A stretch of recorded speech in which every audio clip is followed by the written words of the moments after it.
Welcome back. 6:11 now. The midterm elections are less than 3 months away. Republican Congressman Roger Williams up for re-election for District 25. He joins us this morning to talk about some of the big issues facing voters. Congressman, thank you so much for taking the time to join us this morning. First of all, let's talk about the big issues. In traveling around, speaking with the people you represent, what are some of their biggest concerns? Well, we got a great district, a very diverse district, but I guess if you can put it in one issue, it's the economy, it's jobs, it's tax cuts right now. People are seeing the benefit of tax cuts every single day, and they're excited about that. They're also excited about reducing regulations, Main Street America not having regulations that they've had before.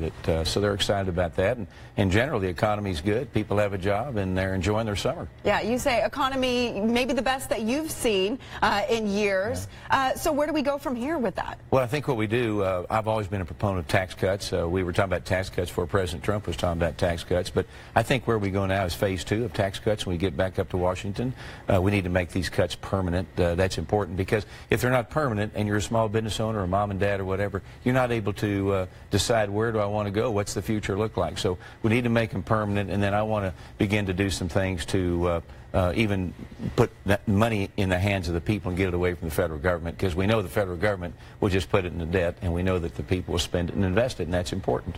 So tax cuts, one of the biggest things. Let's talk about immigration reform. Of course, it impacts so many people across the country, but especially here in Texas. Right. What needs to be done? Well, we need to secure our border. I mean, I go back to when I was Secretary of State under Governor Perry and doing the border issues down there. We need to secure our border for a lot of reasons. I mean, for one reason alone, there's people coming over, they're terrorists coming over here to kill us and do harm to Texas and to America. So we do need to secure our border. Best way to do that? The best way to do that is put more boots on the ground. I've always been a boots on the ground guy.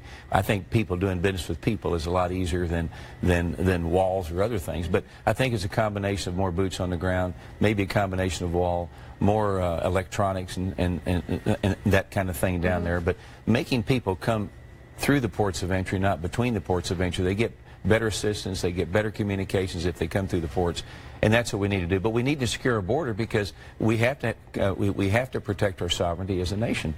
Real quickly, you know, the administration received so much criticism for separating families along the border, and some lawmakers for not doing enough to stop that. What's your response? Well, we're a compassionate nation, and I've got 2 daughters. I've got I can't imagine what would be worse than being separated from your family. But at the same time, this is not new to President Trump. I mean, this happens down there, and I think that what we need to do is and we've done a pretty good job of reuniting these folks. But I think we need to remind them that this is a land of law. If you have an issue, you come through the ports of entry, you talk about your problem, see if we can help you. But nobody wants to separate families, but there's also a lot of folks down there that have no family. We don't know who they belong to, and that's another issue in itself. Okay.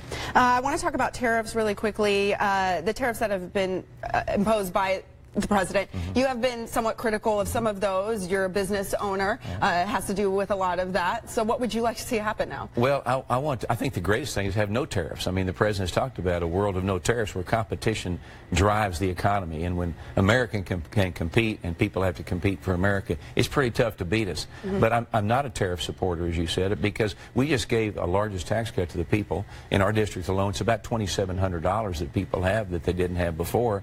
And tariffs raise the cost of goods sold, and eventually that can revert back to less inventory, costlier for small business, canceling orders, cutting plants down, cutting jobs. So the president's been very good in the White House talking to me and others that feel like tariffs are not necessarily the answer. If we're going to do that, we ought to maybe think about something like quotas, but let's just do away with tariffs. Yeah.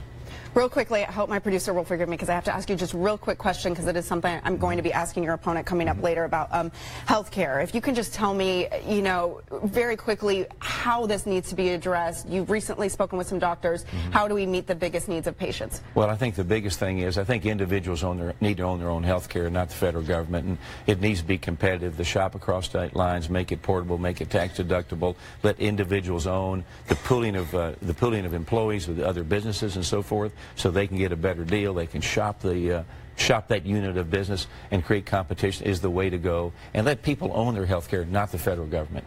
Okay. Congressman Williams, thank you so much for your time. Thank you for joining us.